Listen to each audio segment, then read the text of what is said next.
right. Thank you, Brian. So Denise Young-Smith is the VP of Worldwide Human Resources at Apple. And Denise also ran HR for the retail side of the business for over a decade. How many years total have you been at Apple? Someone just asked me that. It was going into 18 years. Okay. Yeah. So she's been there for a while. Yeah. Knows the company pretty well. So I'm going to start out by asking you actually about a couple of other companies. About a year ago, last summer, we had quite a few tech companies, including Apple, release diversity reports. And a few of those companies, including Facebook and Google, recently updated their numbers. The numbers haven't budged much. Why hasn't the needle moved? Well, there are a couple of reasons. One, these are large-scale, complex challenges when you're dealing with representation and strong representation across the board of your diversity spectrum. And so it's not something that didn't happen overnight, so it's not going to be changed overnight. And the long-term aspect of it is what I hope that people really start to internalize and understand. And do you think that are you seeing action now? I know we'll get to some of what you've driven at Apple over the last year or so, but are you seeing action? Is it just that the results will take longer? Are you seeing enough action, I should ask? Well, what I've learned and what I think we've learned as a company is it really requires an incredible amount of mindfulness and focus. And particularly when you're potentially distracted with making products or with growth. There are a lot of kind of global changes that happen that impact your ability to focus on this. We had tremendous growth over the last several years.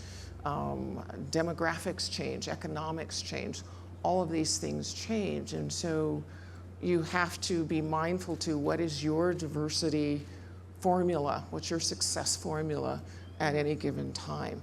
So it's not just a one-stop ticket, like let's look at this and let's check this. In fact, I think that one of the things that we should do is stop tagging and calling diversity a problem. Diversity is not a problem. It is not the tech problem. There's not the diversity tech problem. Diversity is and should be a part of everyone's talent strategy and talent formula. And it changes. And the reason that you have to be mindful and attentive and focused is because of the fact that it constantly changes. Well, let's talk about Apple specifically. You haven't yet updated your numbers from last year. We have not yet. Tell me about that. When will so. you be doing that, and what can we expect to see? Yes, we will be doing so sometime this summer. And it's interesting because the general conversation is that there's not much change. And so what we're doing is reporting, and we plan to report with a little bit more transparency to really get into what some of these numbers actually mean. So we were pleasantly surprised to realize that we did have some movement. We had some movement in our hiring of women. We had some movement in our hiring of minorities.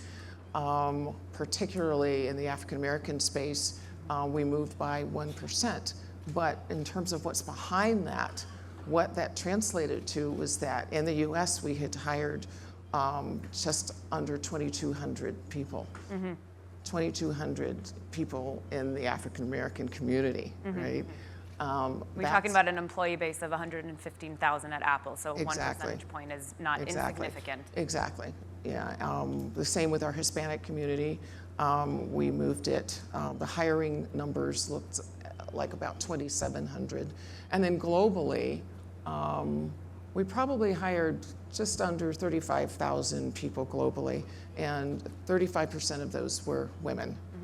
And so globally, we hired almost 12,000 women. And so, we're looking at this and we're saying, okay, the focus and the attention and the conversation is making a difference. We have a tremendous long way to go.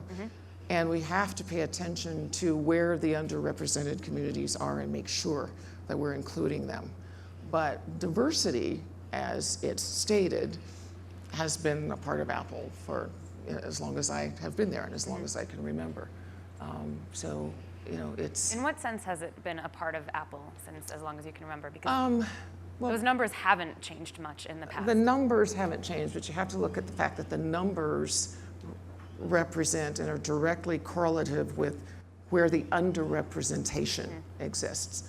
Diversity as a concept should be, again, a part of your talent strategy because it means that you're including diversity of life perspective, diversity of experiences, all of the obvious things like race, gender, sexual orientation. But, diversity is difference. And of course, all human beings across the human spectrum are different. And different is our legacy at Apple. I mean, you could think back to the Think Different campaign, and the fact that there were women involved in, in the very first creation of the Mac. We've always valued and honored and treasured, the differences and the spectrum of differences that come from, all of the amazing people that we try to hire. Our talent community, for example, in retail, we just opened a store in Queens, and Queens in New York is considered to be one of the most diverse cities in America. And we ended up with about 130 people that represented having lived in or been from 28 countries, speaking 25 languages. Encompassed in that was something like 85 professional degrees in addition to musicians, artists, writers, etc. So, difference, treasuring and honoring and valuing that difference as it pertains to the outcome of our product and our experiences, the experiences that we offer in the stores, and just the products that we believe continue to be great because of the fact that we bring so many perspectives to bear in the creation and innovation of those products. So another thing that's different is your CEO, and a few years in, of course, but you've been at Apple for a long time. How can you kind of compare and contrast for us the emphasis today on people in general, not just when it comes to diversity, under Tim Cook versus Steve Jobs? Yeah, I would have to say that the one thing that is so amazing and that we all so appreciate about Tim is his values, his authenticity. They're inseparable. He's the kind of leader, I think everyone imagines having a leader that helps you to do your best work and helps you to be great, right? And he absolutely does that, but over and above that, what Tim is so exceptional at, what we all value, is that he actually helps you to be a better human being and helps you to really think about, are you aligned with your personal value system and the value system that Apple has and that he espouses. And he lives that. And he walks the talk. In fact, he will walk it before he will talk it, and he holds everyone else accountable to that. And I think we just so appreciate that because he's inspirational and he brings an aspect of reflection, to everyone's work. And you see it in our company value system. You see it, in our commitment to climate change and the fact that, we're working toward 100% renewable energy, in all of our operations.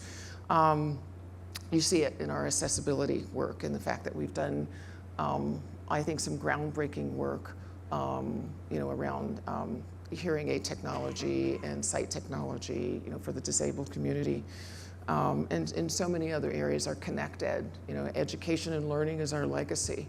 But, we're going and, thanks to Tim's leadership, we're going above and beyond, with the ConnectEd initiative. And we're really looking at how do we take these very special schools and children and how do we create a learning formula for them that's going to really catapult them, and transcend some of their, very challenging circumstances, in addition to, being able to introduce them to our products. So, how involved is he, by the way, in some of these? You had just several months ago, pretty recently, some initiatives on the diversity side. How involved is Tim Cook in some of these efforts? Personally involved. Personally involved. He takes all of the company values incredibly seriously. That's just who Tim is. He's particularly dialed in to, our commitment to diversity. He believes it personally. He's lived it personally. I think so many people resonate with him, people who have differences and people who want to be embraced and included because of their differences. And the thing about Tim is he understands at the end of the day that makes us better and that makes our products better. And there's no jump for him in terms of understanding that. So he's incredibly personally committed to this. Can you describe some of those efforts recently? I know there was money that was given to the Thurgood Marshall Fund, for example. Describe some of these partnerships and investments that you guys have made, and then maybe we can get into also what works, what doesn't work. Sure. What should other companies be doing? Sure. We've made a couple, several, but two most prominent commitments lately. One with the National Council of Women in Technology, and our partnership with them is really focused on young women and getting to them earlier. The advantage that this organization has is they're incredibly connected and network. Connectivity is a theme, for younger people. And this particular organization really leverages that and connects young women and girls in places where they may not have access. And it also really addresses the issues of socialization and the fact that women can be socialized differently than young men, and that it addresses head-on this kind of developmental kind of bifurcation that says, boys go this way and girls go that way, and it says, girls, you need to be able to feel like you can go whatever direction you want to go. Mm-hmm. And we think that they have a really great program, and so we partnered with them, particularly in the area, in an underrepresented area for us and probably for other companies, of Hispanic girls in the Hispanic community. And so we're devising a really great strategy to really bring those girls and those families, into the circle of access to Apple and to our products and to the technology industry. Similarly, with the Thurgood Marshall College Fund, one thing that I really appreciate about that program, one thing I'll say is HBCU, it's historically black colleges and universities. That's not predominantly, that's historically, which means there's a legacy around these schools that I think we wanted to pay attention to, and there's a degree of affirmation in that, which kind of defines inclusiveness. And you have a personal connection too. And right? I do. I have a personal. I'm an HBCU graduate. But one of the things that I appreciate about this program and this partnership is the Thurgood Marshall Consortium has access to 13 of the 17 predominantly engineering schools in the HBCU community. So 12 to 13 of those schools we will have direct access to, which will be representative of something like almost 13,000 students enrolled in engineering. So that's another talent pool that we'll be able to look at. And that was $40 million, right? That was given to over this particular a fund? period of time. How many of the graduates are you expecting to actually hire over time? It's hard to say. It's hard to say, and it's early in the program. Right now, what we're focusing on is introducing them to Apple, to our products, to our culture. We brought some of the students out for WWDC, our Worldwide Developers Conference. It was their first introduction. We provided a scholarship for them. It was their first introduction to this kind of experience. They got to meet Tim, and they got to interact in groups of young folks like themselves, and there was no difference between them and the other participants, and so there was this wonderful camaraderie that developed. But they only needed the access and the opportunity, and maybe some assistance in getting there and even knowing about it, right? So I think the focus of this program is introducing them to products, culture, coaching them, giving them immersion in what it's like to be inside of Apple or other technology companies. And we'll open to questions in just a minute or two for anybody who wants to ask Denise something as well. But just real quick, why are we not seeing, we have technology companies, they come together, not always in the most effective or efficient ways, but to build consortiums for standards, for interoperability, for all sorts of other things, right? Why are we not seeing this happen in diversity? We have a lot of these kind of disparate efforts going on, and Intel, of course, had its announcement with the money that it's putting towards increasing diversity internally. Are you talking to other technology companies, to your peers? Why are we not seeing a more concerted effort? Yes, I have had several conversations with various members of the tech community, in addition to orchestrating more conversations, because I believe I've spoken to several of my peers in other companies, and we do believe that the call to action around it being technology companies is because we do potentially have solutions. We've got innovative thinking, we've got creative thinking, we've got amazing products. We have the assets that can help the larger community to look at ways to make sure that we have access and that we can leverage all of the talent. We can't afford to leave anyone behind. And we all need all of the talent in order to continue to create and to innovate.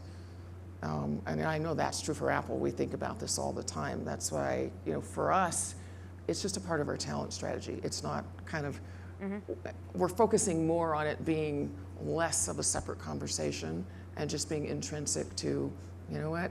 Our talent strategy, our talent narrative is always going to be inclusive of diversity, and diversity is going to change and evolve as we grow and as we evolve as a company, and we always have to be mindful and attentive to it. So you are talking to some of your peers. Yeah. You expect that we'll see a little bit more ramping up of that, some of those efforts? It's hard to say. I mean, everyone in every company, I really can't speak for kind of all of their challenges and what they've got to deal with. But it's definitely something that we all have in common. And there's a reason that we all have it in common, because these are larger, complex, global issues. But we can get together and we can put all of our heads together, and I believe that we can come up with something that can make a difference. Questions from the audience? Please announce yourself. I'm Adam Lashinsky with Fortune. Thank you for being here, Denise. I want to ask you a culture question. Apple has a reputation as being a very demanding place to work. And with the very demanding, historically not always in a good way.